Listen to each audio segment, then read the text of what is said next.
sondar nossos corações nessa manhã, Senhor. Sondar as nossas mentes, Deus.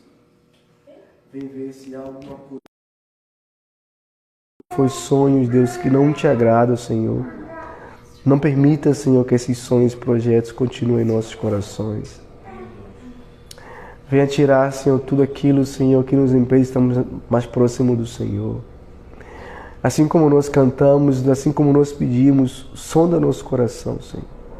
E não somente sonda, mas também usa-nos, Senhor. Usa-nos poderosamente para o avanço do Teu reino. Usa-nos, Senhor, para que a Tua palavra seja pregada, Senhor. Usa-nos, Senhor, para podermos ser os braços estendidos para aqueles que precisam. Usa-nos, Senhor, para sermos o abraço, Senhor, daqueles que precisam. Assim como flecha que acerta o alvo, Senhor, que nós venhamos ser usados poderosamente para alcançar corações, para que perdidos possam ser achados, Senhor. Para que tudo aquilo que a gente tenha, Senhor, venha a ser totalmente seu, Deus. De maneira que não venhamos ser presos a bens materiais, mas que venhamos ser desprendidos daquilo que é material e venhamos ser prendidos somente a Ti, Deus. Deus, em nome de Jesus, sonda nossos corações, sonda a nossa mente, Deus, e abre nossos olhos, nossos ouvidos. Isso é que nós pedimos em nome de Jesus. Amém. Amém? Queridos, como eu falo aos irmãos, essa é uma canção que para mim é uma oração, né? Na quinta-feira eu falei um pouquinho sobre essa canção e não vou falar mais não. Quem veio aqui já está cansado de ouvir a explicação dessa música. Mas uma coisa que eu queria falar aos irmãos, e também aqueles que estão em casa, estão percebendo, uma nova live foi feita.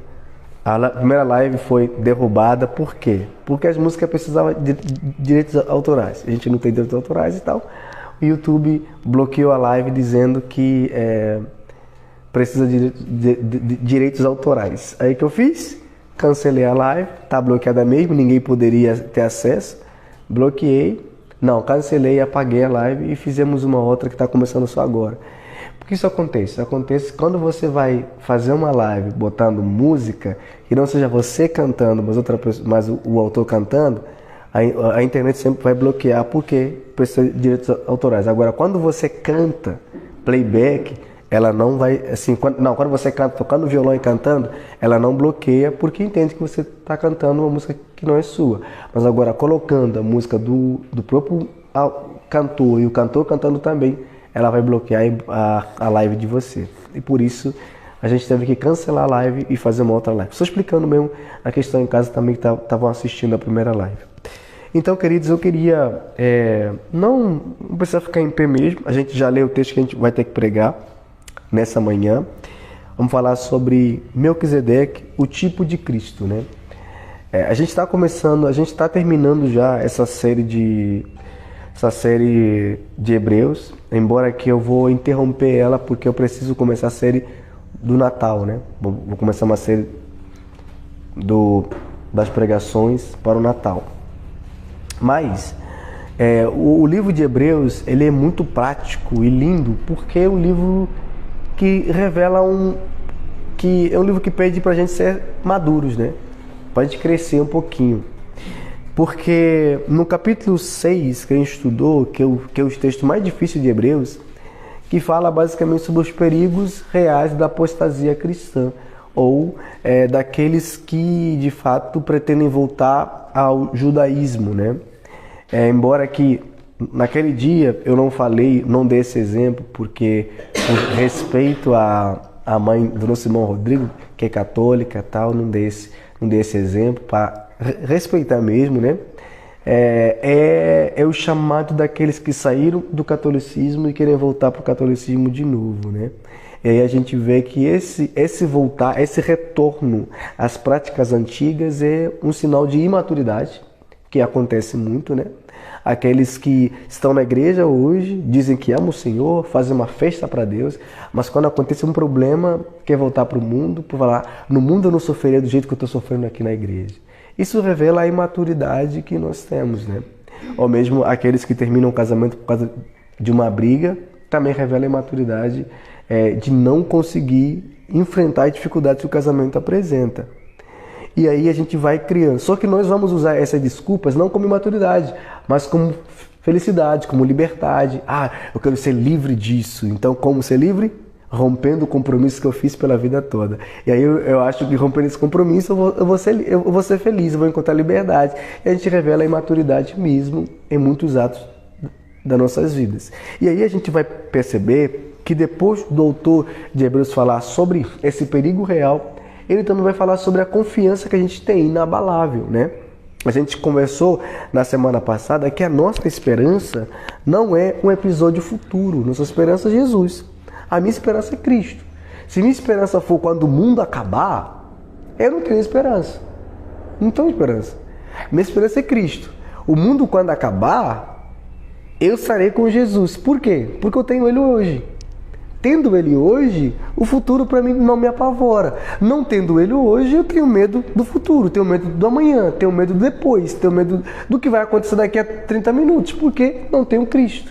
Então, não tendo Cristo, vira um pavor a minha vida.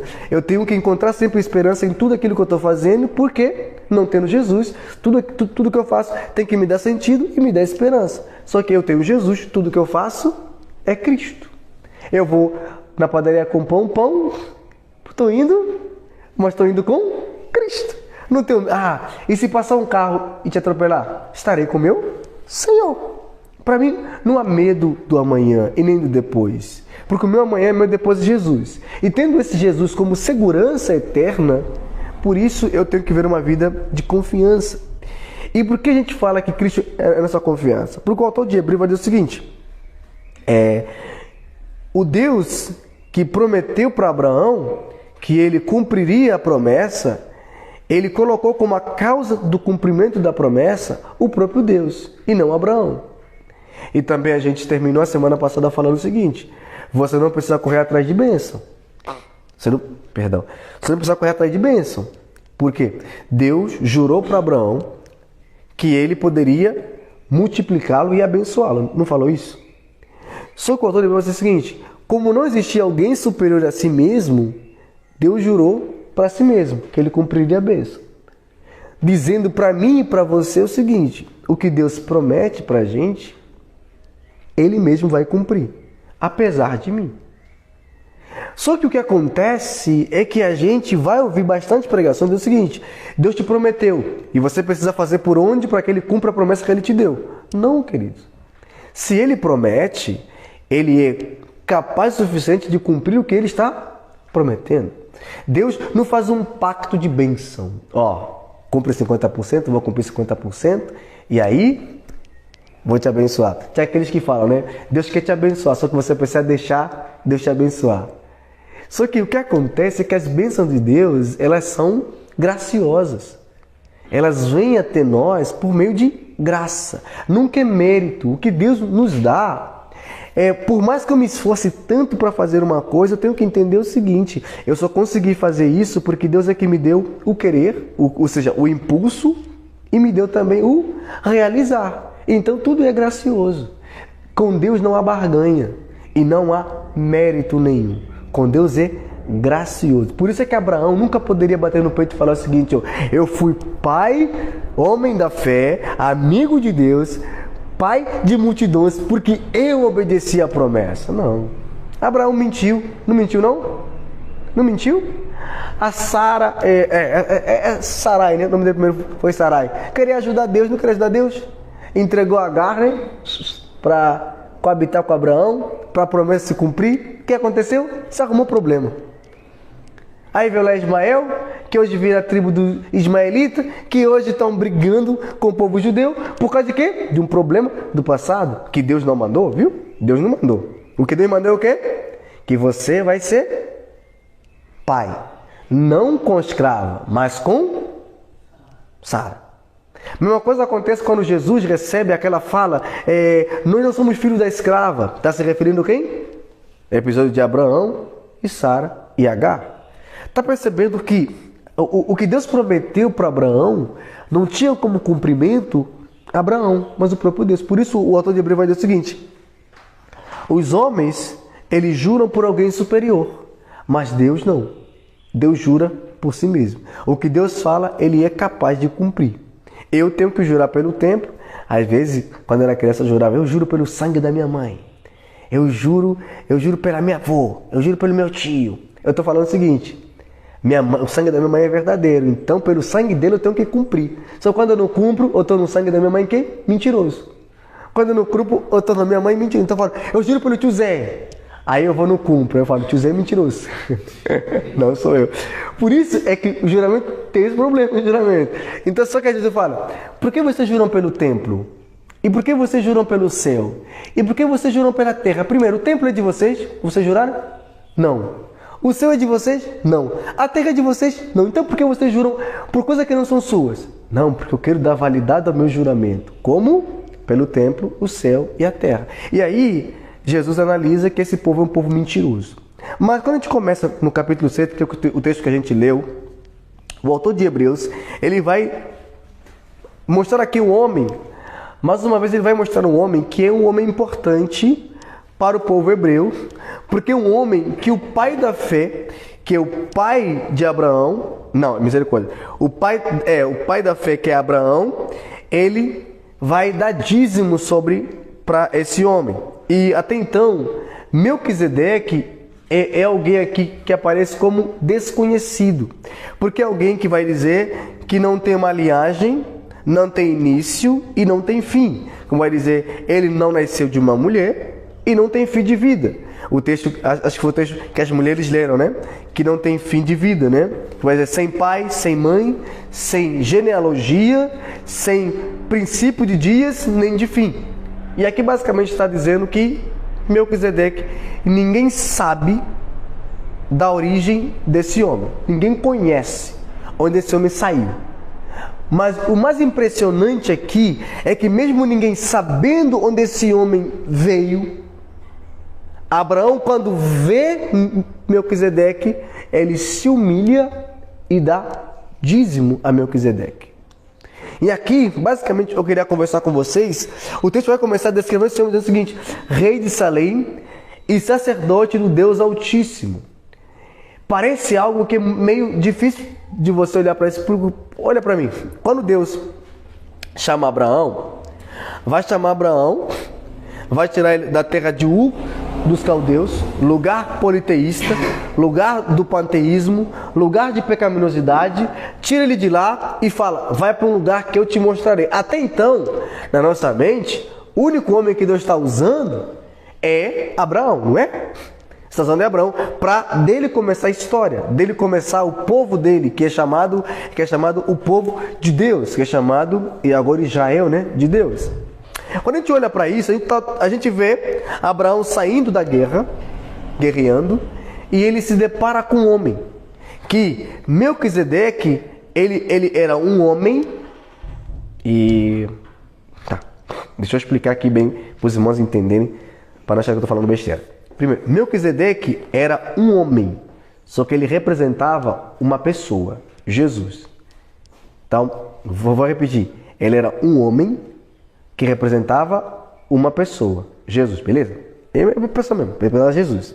Por que ele era um homem? Porque quando Abraão ele olha para Melquisedeque, ele não vê um anjo, ele vê um rei, sacerdote de Deus Altíssimo, e ele entrega ofertas para esse homem, dízimo. O que já desmente, muita gente pode dizer que dízimo veio por causa da lei. Não, dízimo veio antes da lei. O dízimo foi dado antes da lei. Porque Abraão, quando Abraão está caminhando, ainda não tinha lei. A lei foi dada aonde? Moisés. A lei foi dada em Moisés. Em Êxodo, a lei foi dada em Êxodo. Só que quando Abraão vê Melquisedeque, ele já entende o princípio de dízimo. Qual é o princípio de dízimo? Ele oferece aquilo que é de mais valioso para o sacerdote Deus Altíssimo. Ele entrega ao Deus Altíssimo aquilo que é valioso. Só que o que foi na lei foi dado agora como 10%, né? Que a gente entende, né? Daquilo que a gente recebe. Mas a Melquisedeque, não. Melquisedeque, ele recebe o melhor de Abraão. Então, o que a gente precisa entender é que aqueles que vão dizer basicamente, o dízimo foi dado na lei, e é somente, não. Dízimo é feito não como um princípio de troca, e não princípio de troca não, viu? É que eu vou explicar isso aos irmãos. Uma coisa que eu odeio tanto é quando eu fico vendo esses vídeos de pastores falando que se você não dá dízimo, você não vai para o céu. você vai para o inferno. Parece que as pessoas tentam comprar Deus com seus dízimos e suas ofertas. Querido, primeira coisa, a gente entende que dízimo é um princípio de gratidão. Nunca é um princípio de meritocracia. Deus nunca vai te abençoar mais se você dá mais dízimo. Ah, vou dar 30 mil porque eu quero que Deus me dê 60 mil. Não dá não, viu? Pode dar não, viu? Se você dá 30, Deus vai te dar 60 não. Vai ficar assim mesmo. Deus vai te abençoar, vai te dar saúde para você trabalhar mais e conseguir esses 30 mil e seguir sua vida. Mas pensa, só que muita gente é enganada por causa da imaturidade que tem. O dízimo foi dado como um sinal de gratidão ao que Deus tem feito por meio do seu povo. Então o povo oferta, o povo dá o seu dízimo. Primeira coisa que o dízimo é dado. Quando o dízimo é instituído o dízimo é instituído por meio da lei, é instituído para alimentar os levitas, que eles tinham trabalho exclusivamente do templo. Eles não faziam mais nada a não ser cuidar daquilo que é do templo. Então o dízimo foi dado para esse povo.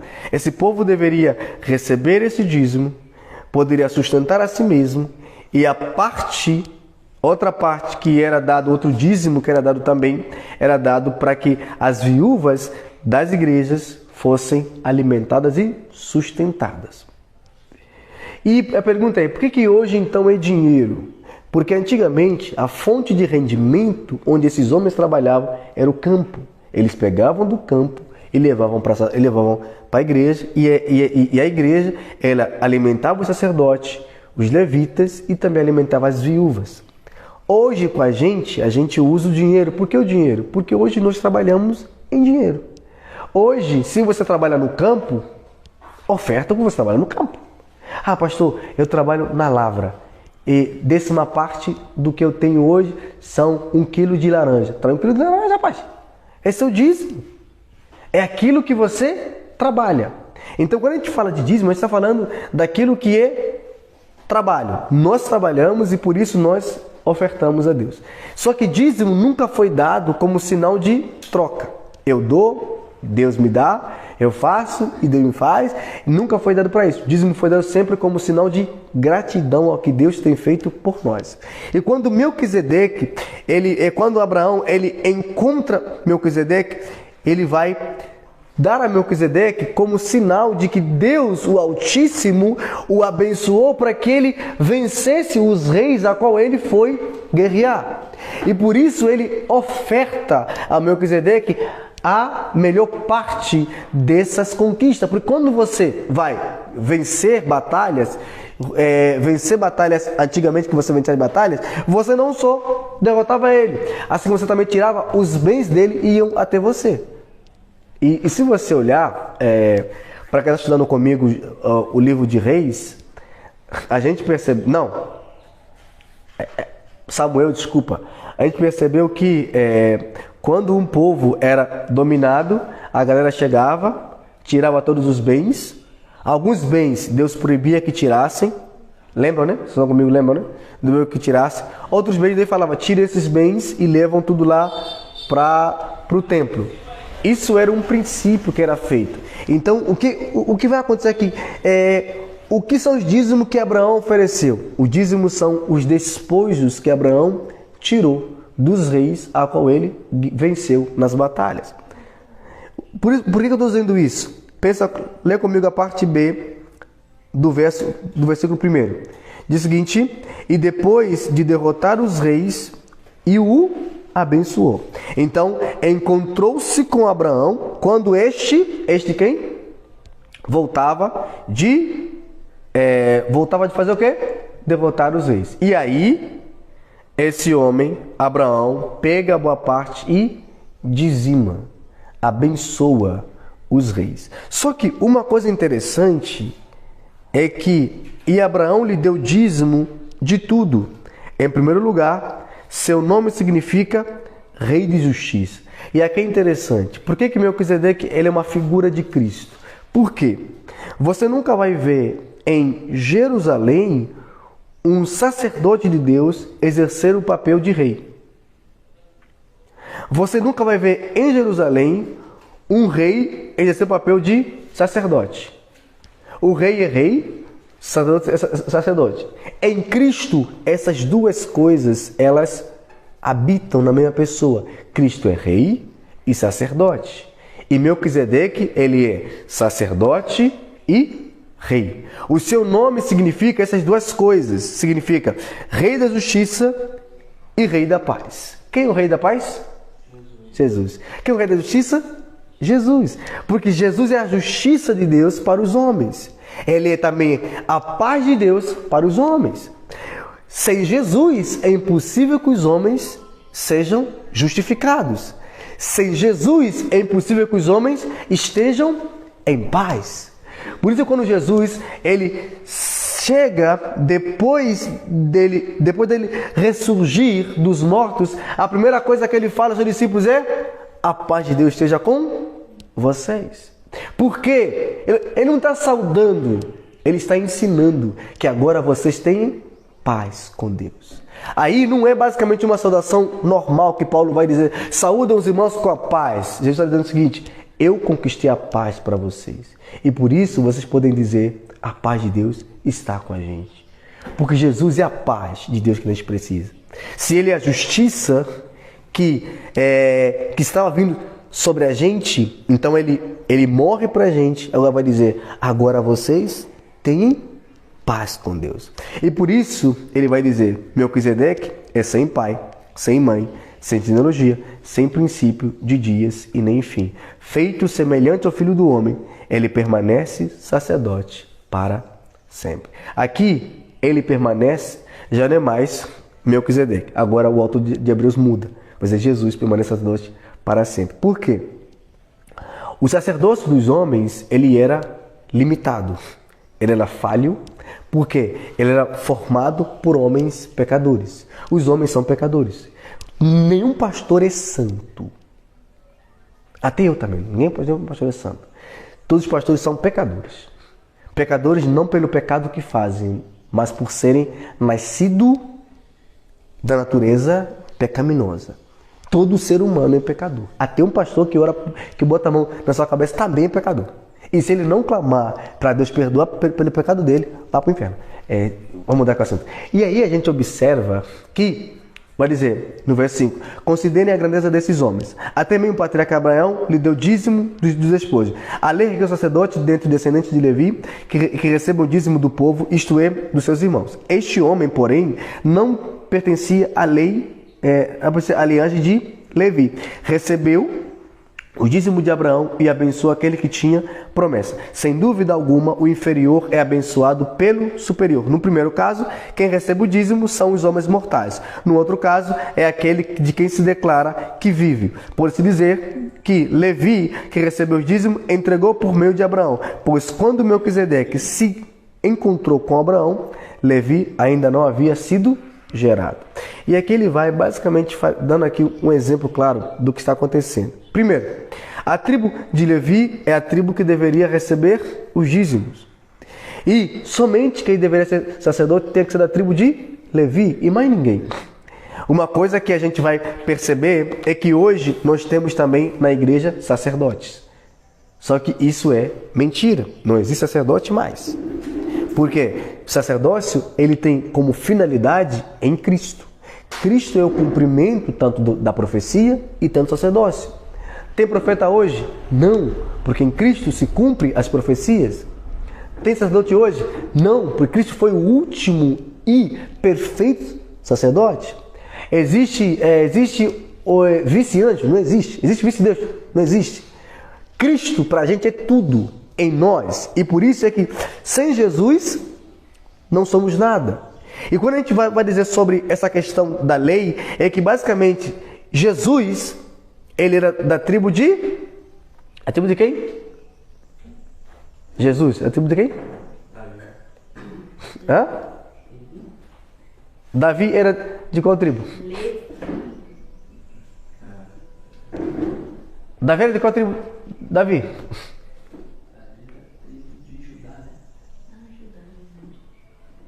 Ele é o leão da tribo de Judá, venceu, né?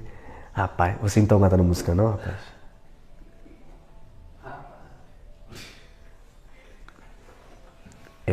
eu acho que eu vou começar a pregar sem... Não. Não. Eu vou começar a pregar sem gravação. Eu vou começar a pregar sem gravação, porque aí eu vou começar a chamar alguns nomes a vocês, que se eu falar na gravação, eu vou ser cancelado. Eu vou começar a chamar o Rodrigo de sem olho, porque não está lendo Bíblia. Vamos lá. Jesus não era da tribo de Levi. E nem Melquisedeque também.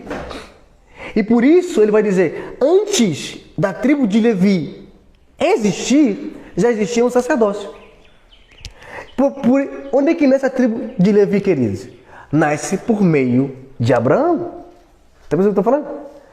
Por meio de Abraão. Abraão vem Isaac, Isaac vem Jacó. E em Jacó nós temos o quê? A proliferação. Acontece onde? No Egito. Eles se espalham e viram numerosos. Aí nós temos as 10 tribos de... Que misericórdia. As 10 tribos... Saiu... As 10 tribos de... Sai daqui, rapaz. As 10 tribos de Judá... Meu Deus do céu. As 10 tribos de Judá acontece e vem por meio de Jacó. E aí a gente... Como é que isso vai acontecer? Vai acontecer no Egito, onde eles vão se espalhar, vão ficar numerosos. Mas antes de acontecer isso, essa tribo de Levi existir, Abraão, ele já vai oferecer sacrifício a Melquisedeque. E por isso o autor de Hebreu vai dizer o seguinte... Lê comigo o verso 10. Pois quando Melquisedeque se encontrou com Abraão, a tribo de Levi ainda não havia sido gerada. O que significa? Quando Abraão oferece sacrifício, é como se a tribo de Levi, sacerdócio atual, tivesse oferecido sacrifício a Melquisedeque.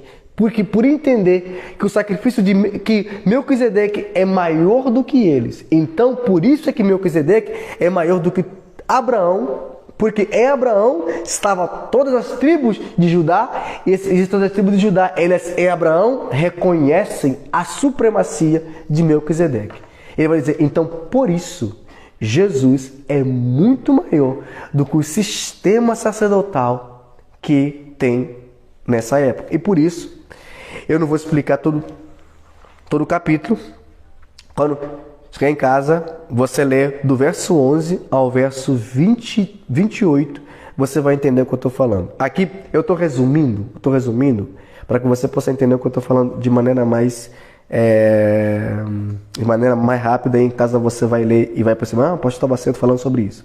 Então, quando a gente vai olhar sobre isso, essa tribo de Levi, ela era isso, ela era a tribo de sacerdote. Então, em Abraão, elas vão oferecer, elas vão se render em Melquisedeque, dizendo que Melquisedeque ele é maior, ele é grande, ele é poderoso. E por isso, basicamente, nós podemos dizer que Jesus, ele é o cumprimento do sistema sacerdotal. Em Melquisedeque, a gente vê toda a tribo de Judá, toda a tribo de Israel se rendendo a uma figura. Em Cristo, a gente vê todos os povos se rendendo a esse senhorio de Jesus. Jesus, ele é maior. Melquisedeque, ele é um homem que ele é uma sombra que apresentava Jesus. E por isso, voltar ao sistema sacerdotal da época é voltar a viver do engano. É como se eu hoje olhasse para Jesus e visse Jesus como o Senhor da minha vida e acontecesse alguma coisa na minha vida e falasse, vou voltar para o mundo. É como se eu estivesse abandonando aquilo que é maior para me subjugar aquilo que é menor. Então, no primeiro caso, quem recebe o dízimo são os homens mortais. Por quê? Porque os homens mortais que recebem o dízimo aqui estão se referindo aos sacerdotes que eram formados por seres humanos. Seres humanos que têm início de vida e têm fim de vida. Então, esses homens são que recebem o dízimo, mas, no outro caso, aquele de quem se declara que vive, ou seja, Jesus, ele recebe os dízimos por meio desses homens. E aqui eu queria explicar isso, para que os irmãos possam entender isso de maneira muito simples, e eu também já estou finalizando, deixando que os demais textos os irmãos possam ler em casa.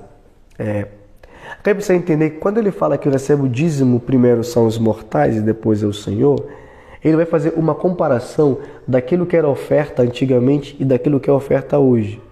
Primeiro, os homens, quando recebiam as ofertas, eles recebiam as ofertas para a sustentabilidade do templo e depois a sustentabilidade das viúvas. Esse era o depositar das ofertas. Nessa nova aliança, as ofertas são dadas por um princípio de gratidão, não primeiramente para os mortais, mas primeiramente para Deus. Com quem eu estou ofertando? A Deus. E segundamente, essa oferta vai ser dada aos homens. Está percebendo o que eu estou falando? Os homens recebem as ordenanças, recebem o benefício, mas aquele que oferta primeiramente para Deus. Não tem mais esse princípio de eu ofertar exclusivamente para os homens, porque eu quero cumprir uma regra. Agora eu sou grato àquele que me sustenta e por isso eu oferto, para que aquele que me sustenta, ele use aqueles que são administradores da casa e beneficiam aqueles que estão na comunidade. Esse é o princípio dessa nova aliança. E o que vai acontecer quando a gente vai olhar, ainda no capítulo 8, quando vai dizer todo sacerdote, quando é formado, a lei precisa ser mudada. E a lei muda, não a lei muda no sentido de que Deus anula a lei. É Cristo cumpre a lei, que vai dizer no Salmo 110, se eu não estiver errado, Salmo 110, se estiver errado, que Cristo ele vai cumprir plenamente a lei e ele vai, nele agora, a lei encontra prazer. Então, em Cristo, nós agora temos essa lei do sacerdócio, onde as ofertas são dadas a Cristo, por meio dos homens que administram, e esses que recebem essas ofertas, eles usam para o exercício do reino. E é basicamente o que acontece no princípio de Atos capítulo 4, né, que a gente estudou. A questão de entregar aos pés dos homens, para que os homens distribuam na comunidade, mas o princípio primário é entregar a Deus. Eu entrego a minha oferta a Deus, para que essa oferta dada a Deus seja direcionada à igreja. Então, entendeu o que eu estou falando? Eu estou enrolando vocês. Tá sendo fácil, entendido? Que bom, porque eu não quero enrolar aqui para não falar que eu estou pregando somente de dinheiro. Não estou falando de dinheiro não, eu estou falando... eu estou falando como agora acontece, né? O que nós fazemos? Nós ofertamos a Deus, primeiramente, e essa oferta que é dada a Deus, ela é distribuída para a igreja. Então, por isso é que a gente vai ver essa comparação sempre que ele vai dizer. No verso 17 vai dizer o seguinte: tu és sacerdote para sempre, segundo a ordem de Melquisedeque. Obrigado. Esse aqui mesmo, é o Salmo 110, verso 4, onde o salmista vai dizer que Jesus é o sacerdote para sempre, segundo a ordem de Melquisedeque. Se você puder abrir na sua Bíblia, você vai encontrar Salmo 110, verso 4.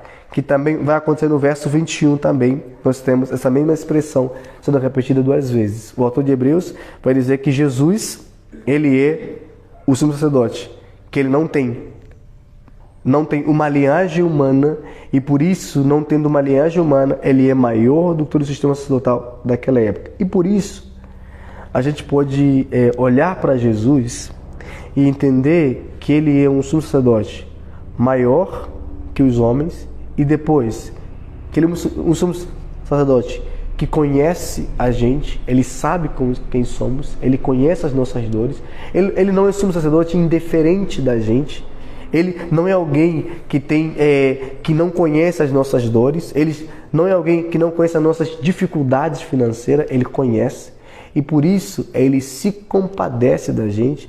Ele é muito diferente dos homens. Os homens são sacerdotes que eles não conseguem se compadecer plenamente contigo, mas eles conseguem somente aconselhar você. Cristo não. Cristo, o que é se compadecer? É se colocar do seu lado, é sentir a sua dor, é pegar a sua dor e trazer para si ao ponto dele sofrer junto contigo. Cristo faz isso. Os homens não fazem. Os homens podem falar: eu sinto o que você está sentindo, mas na verdade não sentem a nossa dor. Eles só conseguem expressar um sentimento, talvez de te abraçar no momento de dor. Mas Jesus não. Jesus ele pega a nossa dor, sofre junto com a gente. Por isso ele foi humano. Ele foi humano, ele sentiu na pele o que a gente passa na pele. Ele conhece cada questão que a gente passa, Cristo conhece. E por isso ele poderia, basicamente, dizer pra gente que ele não é um sacerdote como esses homens são, mas ele é um sacerdote perfeito.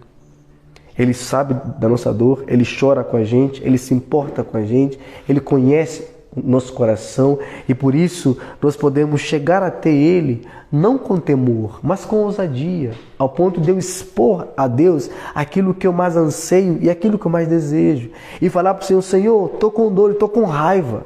Ele não vai te julgar, Ele não vai te jogar fora. Aliás, Ele vai te falar, eu sei que é isso, eu sei que é dor, eu sei que é raiva. Às vezes, quando eu fico lendo, eu fico falando, Jesus, Ele passou por tudo isso para que a gente não tenha desculpa nenhuma com relação a Ele. Eu vou falar, Senhor, a dor que eu estou passando o Senhor não sabe, o Senhor nunca viu. Não, Ele sabe. Ele já passou. E por isso você vai dizer, vai falar, Senhor, o sofrimento que eu estou passando o Senhor nunca passou. Ah, rapaz, eu já sei. Ah, Senhor, a perseguição que eu estou passando o Senhor nunca passou. Não, querido, eu sei, já passei por isso. Ah, Senhor, o pessoal está me desprezando, Senhor, o Senhor não sabe o que é desprezo. Não, meu filho, eu sei disso, eu fui desprezado. Ah, Senhor, eu fui traído pelo meu amigo, Senhor. Meu filho, eu também fui traído, ainda com um beijo, rapaz. Eu sei que você está falando. Senhor, o Senhor não sabe o que eu estou passando, Senhor. Alguém mentiu sobre mim. E isso feriu com a minha imagem. Meu filho, eu sei que você está passando porque alguém mentiu várias vezes por mim.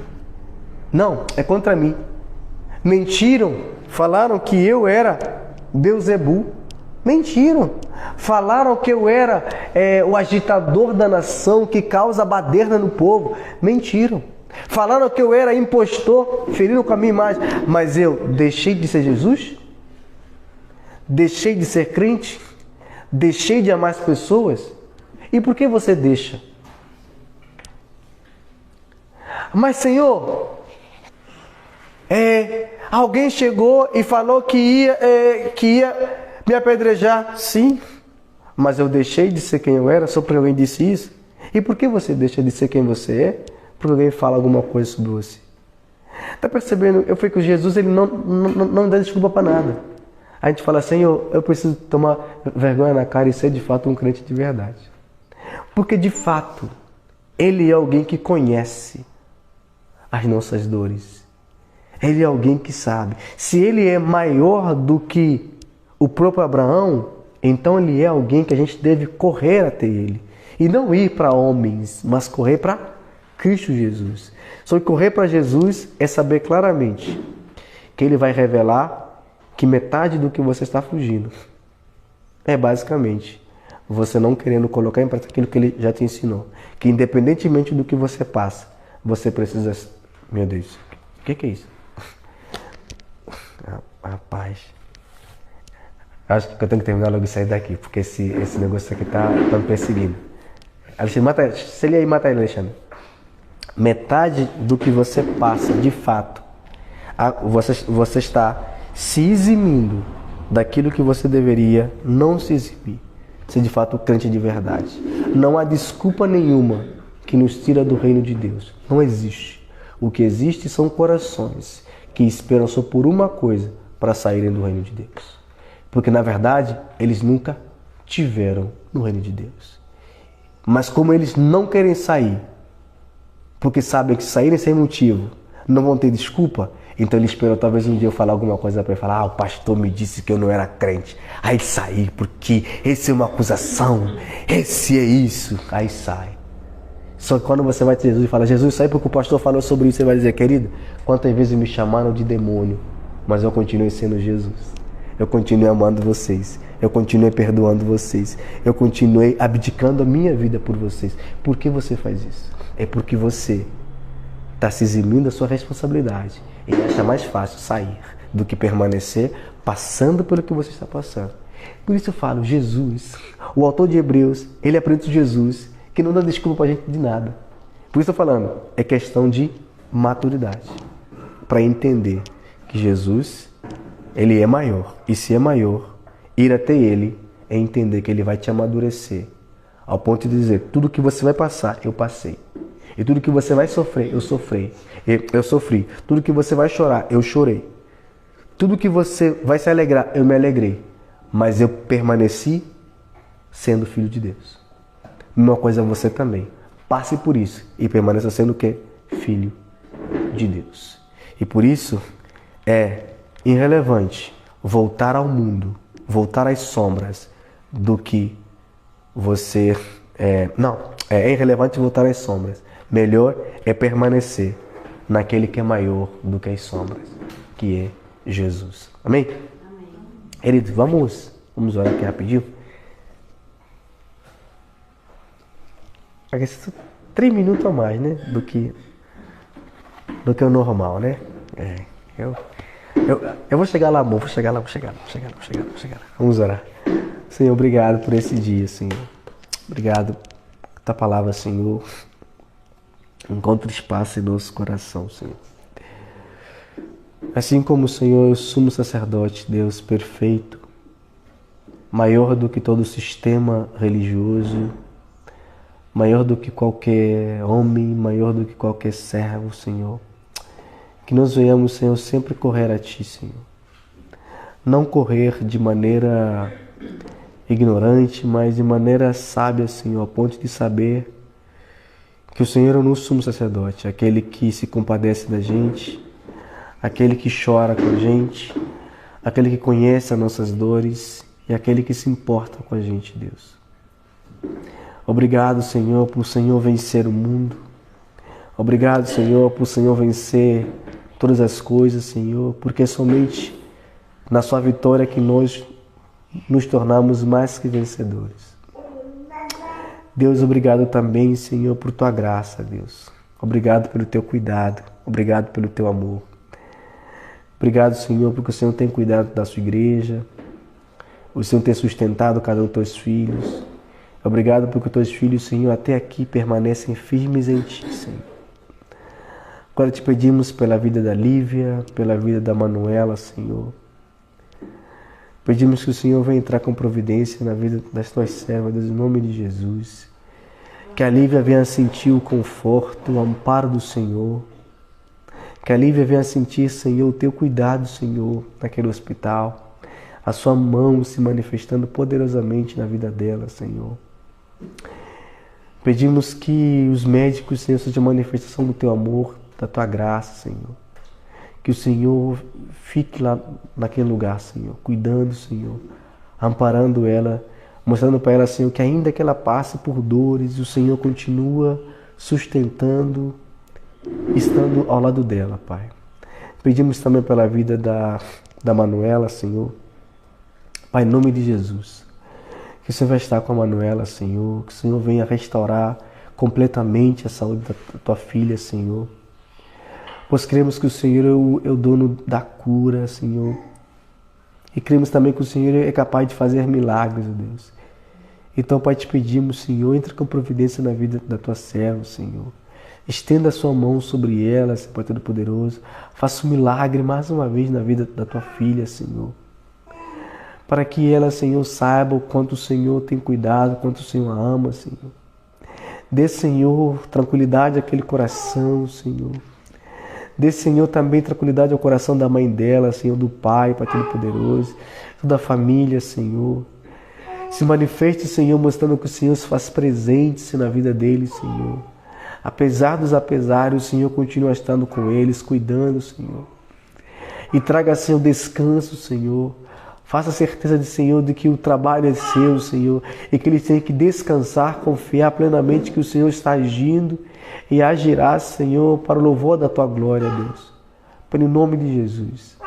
Senhor, cada família aqui, Senhor, a família do Rodrigo, da Ana, Senhor, cuidando, Senhor, de cada família, transformando-se aqueles que precisam ser transformados, Senhor, curando aqueles que precisam ser curados, Senhor, e libertando, Senhor, do engano, Senhor, das drogas, dos vícios, aquele que precisa ser liberto, Pai, no nome de Jesus. Pai, Senhor, nós pedimos, Senhor, pelos nossos filhos, Senhor, Pai, no nome de Jesus. Retira, Senhor, o engano dos olhos, da mente dos nossos filhos, Senhor. Coloque sobre eles, Senhor, a verdade do Teu Evangelho, Senhor. Não permita, Senhor, que o mundo os seduz, Senhor. Mas permita, Senhor, que Tua graça se manifeste poderosamente e eficazmente na vida deles, Senhor. Aonde quer que eles estejam, Senhor, que o Senhor venha abrir os olhos deles. Que o Senhor venha abrir seus ouvidos para que eles possam Te ouvir, Senhor. e se render plenamente ao Senhor, e se humilhar em suas mãos, viver totalmente para ti, Deus Pai, no nome de Jesus. Cuida deles, Senhor. Cuida do coração, da mente, Senhor.